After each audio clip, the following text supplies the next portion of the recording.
I'm very happy to be here. I've been involved with the Loyalty World event here in the UK almost since its inception. I've watched it grow. I've watched it become kind of the premier event here in the UK for discussion and networking and best practice building around customer loyalty. So very happy to be here. And they asked me to start off the session just by giving us some food for thought. And what I thought I would talk about, just to kind of frame things, was the place of our world of customer loyalty, loyalty management, best customer marketing within this world of big data, because we've all been hearing a lot about big data lately, and it's a big, scary topic. So I thought I would start off with some thoughts about that, and I call our place in this world big loyalty. So just to get you started, what is big data? We don't really know what this term means. I certainly didn't. We know it means a lot of ones and zeros and big, scary, behemoth companies that are all trying to use our personal information, and sometimes in ways that we don't necessarily know about or may not like what they're doing with it. So as I'm trying to figure out what big data is, I realized that nobody's really come up with a good definition for it, and nobody's really articulated, at least that I can see, where we fit into this world. So first thing I did was start to read some very smart people and see what they thought about this concept. And one of the first guys I read was this gentleman. His name is Hal Varian. He is Google's chief economist, also a professor at MIT in the US. And his view of big data is that the sexiest job in the next 10 years is going to be that of a statistician. Because all of marketing is going to move to this world of analyzing massive quantities of data to try to build a 360-degree view of customer. So if you have university-age children and they're not sure what to do with their careers, you might want to encourage them to get into this business of data analysis and statistics, because this is where all the action is going to be, and you can be pretty sure that their dance cards are going to be full.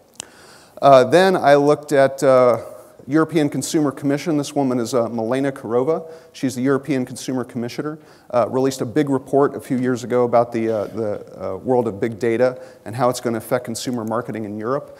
And she talked about the idea of personal data as the new oil of the internet, the new currency of the digital world. That's how important it is. It's becoming as important to modern business as capital and labor. So that data is becoming the premier currency of our business age. So that's what a few smart people are thinking about it. Still doesn't quite tell us how we fit into it. So then I thought, okay, let's look at some numbers. So I wanted to throw some big, scary numbers at you. You've probably seen some of these numbers before. Number of emails that are sent around the world every day, 47 billion. The number of tweets that are sent every day, 95 million. The number of Facebook posts that are sent every day, 30 billion. These are massive numbers, and these numbers are probably already out of date, even as I put them on these slides, right? That's how much this stuff is growing. Massive numbers. This chart is kind of interesting, this map, because this map is an actual data visualization of all Facebook connections around the world. So Facebook actually created this, and I thought, what a fantastic metaphor for how prevalent all of this data is that's flowing around the world right now. And then when we look at the amount of data that actually exists in the world, it's really staggering, right? So I learned about this new way to measure consumer data, the amount of data flowing around the world in petabytes, right? I didn't even know what a petabyte was, but what a petabyte is 1 quadrillion bytes of information. So in the US alone, right now, data storage is about 3,500 petabytes. In South America, it's about 50. In Europe, it's about 2,000 petabytes. In Africa, it's about 200. In China, it's about 250. In India, it's about 50. In Japan, it's about 400.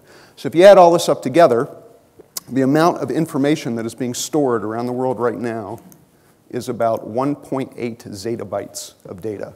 Didn't know what a zettabyte was either. A zettabyte is 1 sextillion bytes of information. That is a 1 followed by 24 zeros. That's how much data is flowing around the world right now. So when you see the massive amount of data storage that we now live with, it becomes very confusing to try to figure out where our place is as marketers and what data we should be paying attention to and how we should be using it. So we still don't quite know where we fit into this world. So there was a report that came out earlier this year from a company called IDC Consulting. It's an IT consulting group. And they looked at this question, and they thought that it might be helpful to put some definitions and some parameters around big data. So they came up with 4 identifiers for a big data IT project. And they said, if your project meets 2 of these 4 criteria, then you are working in the world of big data. So they said, if your project is combining 2 or more data sources, or if it's at least 100 terabytes of information, or it involves real-time data streaming, so you're getting analysis in real time, or if your data set is growing by at least 60% year over year, 2 of these 4 criteria makes you working in the world of big data. Now, I don't know if this is the right definition, but I thought it was useful because it kind of puts some parameters around what it is that we're doing, and you might be able to decide if some of the projects that you're working on meet this criteria, but it still doesn't tell us where we fit in this world as marketers. So then I started to look at some of the really interesting things that are happening right now in the world of big data that we don't even know about that are going to totally transform our world. So I always like to pull out this quote. This is a science fiction author. His name is William Gibson. Coined the term cyberspace. So he was thinking about this stuff a long time ago. And he said that the future is already here. It's just not evenly distributed.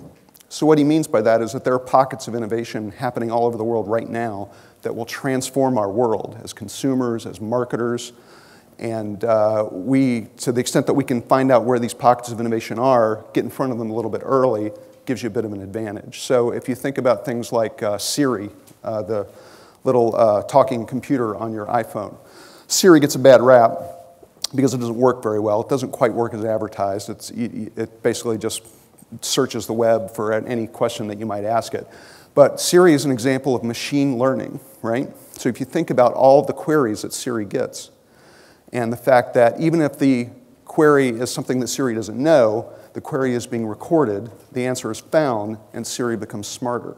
So this is a self-learning system. And even though it's kind of rudimentary now, over time, in a decade or so, it's going to get very, very sophisticated indeed. So that's something that we need to watch out for. You think about something like a Google self-driving car, which is now legal in the state of California in the US, cars that drive themselves. This is an example of artificial intelligence. When you think about all of the decisions that you have to make when you're driving, particularly in a high-speed freeway, about when to speed up or slow down or when to merge or when to put your signal on or when to hit the brakes, Google now has algorithms built into a self-driving car that make these decisions in real time. So this is also a system that's going to continue to get smarter and start to replicate some of the decisions that we make in the human brain. Very interesting. Then you think about something like natural language processing. You might recognize this computer from the film 2001: A Space Odyssey, HAL 9000. And it's an early example of a computer that could understand human speech and respond in natural human speech. So that you can have a conversation with the computer. There are very sophisticated pilots going on in a lot of laboratories around the world right now that are working on natural language processing, and at some point in the future, probably before we're all old and gray, there will be a computer that kind of simulates what was shown in that movie. So that's something else that we need to watch out for. So there's all these innovations coming. They're going to transform our world that we don't even know about yet. So that makes things even a little bit more scary than they already are. The caveat to all this is that there's a talent gap, right? McKinsey did a study earlier this year where they estimated that the global market for big data projects was going to be around $50 billion by 2016, but the impediment to reaching the full potential for big data is what Hal Varian was talking about, a talent shortage. So there's 190,000 talent gap for statisticians and marketers that can work with data sets. That we're going to have to fill if big data is going to reach its potential. So that's a bit of a caveat to all this. But still, as we try to navigate our place in this world, it's unnatural to feel confused and unclear and perplexed and disoriented. We don't necessarily know where all this is going and if it's going to make our lives easier and help us market better and build customer relationships, or if it's going to turn us all into dinosaurs. So we often, when we read about big data and try to figure out our place in it, we feel like we're drinking from the fire hose, and emotionally and mentally we kind of feel like this, right? So it's a big, scary, audacious topic. Now put yourself in the customer's shoes, right? I was in Vegas last week for the Loyalty World event in the US. And it was near Halloween, so some friends and I went to a big haunted house on the Strip. It was called the Goratorium. So we walked through it, and it was all this torture and gore and unpleasant things. And I thought, what a useful metaphor for how customers feel when they're trying to navigate this world, right? Because customers are 10 times as confused as we are. We're all consumers, right? We don't know what people are doing with our personal information. We don't know whether our cell phone is tracking our location. We don't know what ads are stalking us around the web. We don't know if we gave permission, and we don't know how to not give permission. So consumers are even more confused about this than we are. So it's a very, very chaotic time, and not everybody knows how marketers and consumers are going to come together to figure all this out. So what I want to do is talk about the basics. And as we've done our own research on this topic in AIMIA, we kind of envision 4 possible futures for how all this stuff can go. So if you think about 2 variables, one is how much control over their own personal information and data consumers have, from low control to high control. The other variable is the level of engagement that a consumer feels with the brand. You can imagine 4 possible futures for how this world of big data and marketing is going to go. So on the low control, low engagement side, you have offer anarchy, which is kind of where we're headed now, right? Consumers have no control of their information. Marketers are just sending offers for very short-term promotional reasons, and as a result, there's just a plethora of offers that don't really build relationships and just make things more difficult for everybody. Then there's a pay-to-play future, right, where there's consumers have high control, but marketers don't necessarily use this data effectively. And in this scenario, marketers have to start basically paying for access, right? Whether consumers seize control of their own data, or whether governments do, or whether third-party operators come in the middle of marketers and consumer information. In this scenario, everything gets much more expensive for everybody because we literally have to pay to access consumer information. So that's not a good future for us. Then in the high emotional engagement, low data control side, we've got the hunt for affinity, because consumers feel strong affinity for certain brands, but yet they don't feel that they have any control over information, and they don't feel that marketers are using that information effectively. So this results in a scenario of promiscuous customers who are always searching for a real relationship but never finding one. And finally, in the high consumer control, high engagement side, we have where AIMIA thinks the industry should be headed, and that's in the world of real relationships. Real relationships meaning relationships that have high value, use data effectively, and offer consumers a lot of control over how that personal information is used to their benefit. So this is where we think the industry should go. The problem is that market forces are pushing us back down towards the offer anarchy side. So we have to be constantly raging against the machine to try to push our marketing efforts back into the quadrant of real relationships. So that's where we think we should go. Real relationships are characterized by efficient data usage. They're characterized by measurable return on your investment. They're characterized by data usage that builds sustainable loyalty and results in symbiotic relationships in which both consumers and marketers are getting something of value for the exchange. So we think this is a good future, and this is where we're going to be trying to head. So if we can do that, we can build relationships with consumers that are as intense and passionate as Bella and Edwards, that are as fairy tale romantic as Kate and Williams, or at the very least are as intense as that between Keanu Reeves and Patrick Swayze, right? So this is a good future for us. So how do we get there? Just a quick wrap up to remind you of the basics, because we always forget about the basics when we talk about big data and customer insight and analysis.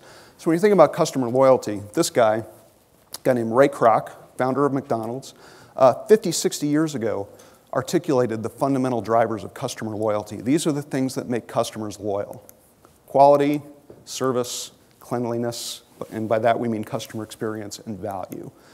So this is what Ray Kroc told us makes customers loyal. If you serve a good quality hamburger in a good, clean environment with good customer service at a fair price, then consumers will be loyal to you. If you do these things better than your competition, you will build more sustainable loyalty than your competitor. So never forget that. No matter how much sophisticated we get in our usage of data and in our usage of customer insight, never forget the fundamentals. And where loyalty management comes in is in the ability to use data to deliver differentiated customer service and experience and pricing and value along these parameters. So that's one thing to remember. And when we ask consumers in the UK to tell us what made them loyal to the brand, this is a slide from our Millennial Loyalty Survey that we showed you last year. The UK consumers told us that those motivators, those fundamental drivers of Ray Kroc's, are what make them loyal. Quality, service, price, customer experience, these are the things that make consumers loyal. So consumers understand this. This is what they're looking for from their favorite brands. So when we're trying to figure out how to build relationships with consumers and we're competing against big companies like Facebook and Google and so forth, always remember that nobody has a complete picture of customer behavior. So Facebook or Foursquare, for example, knows where you are, but they don't know what you do, right? So they don't have a complete picture of consumer information. Facebook knows what you like, but they don't know what you seek, right? They don't know what you're really looking for in a brand relationship. Google knows what you seek, but they don't know what you found, right? They can only look at what you've looked for in the past. They're having trouble predicting what you might be interested in the future. When you think about media and television, they know what you watch, but they don't know what you buy, right? So nobody has a complete picture. And the other fundamental that I want to remind everybody about is the simple fundamental of the transaction. Everybody forgets about the transaction. The purpose of all of this data analysis and insight and customer-centric marketing is to get a consumer to buy something, and to buy something in such a way that it reinforces the quality of the relationship. So my colleague David Johnson later on is going to talk about the importance of interactions to the loyalty value cycle, and it connects very well with this idea. So our challenge is going to be to use the data that helps us get to the transaction and builds loyalty around the transaction cycle. So don't forget that. And if we do that, then we will be in the realm of real relationships, and it's going to be interesting over the next 2 days to hear all of the case studies and speakers talk about how we can get ourselves into this quadrant. So thank you very much. And I'm going to move right along to introducing our next speaker, our first speaker, I should say, David Meerman Scott. And I got to talk to David before the conference began this morning. And one of his books is Marketing Lessons from the Grateful Dead, which I was very interested in because I'm a Dead fan from the 90s when I was in college, and David is a Dead fan. So he was kind enough to sign a copy of this for me, so I was very excited about that. And what's interesting about Dead fans is you feel some common cause, because those of you that may have been to the US and are also old enough to remember the Grateful Dead know that after a Grateful Dead show, you might have a hard time remembering what it is that you did at the Grateful Dead show, right? So be very interested to chat about that at the break.